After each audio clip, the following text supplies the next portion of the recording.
بسم الله الرحمن الرحيم وصلى الله على سيدنا ومولانا محمد وعلى آله وصحبه أجمعين وبعد فإنا لله وإنا إليه راجعون. بلغنا نعي الشيخ أخصر الله خان الأزهري مفتي الهند وشيخ الطريقة القادرية فيها، وأحزننا فقيد ركن من أركان الأمة الإسلامية،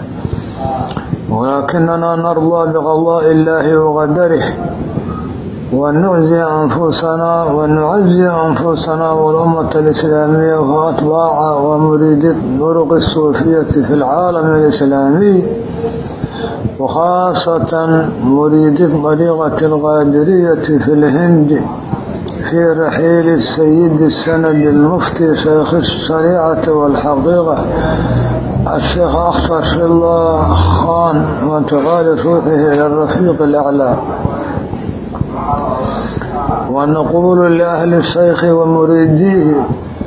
أعظم الله أجركم وأحسن عزاءكم وغفر لشيخنا وشيخكم،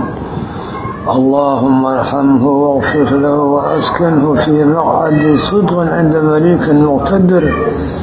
مع الذين أنعم الله عليهم من النبيين والصديقين والشهداء والصالحين وحسن أولئك رفيقا.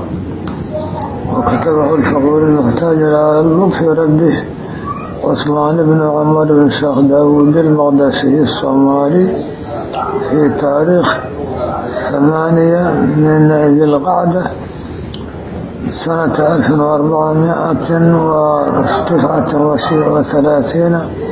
من الهجرة النبوية الموافق 21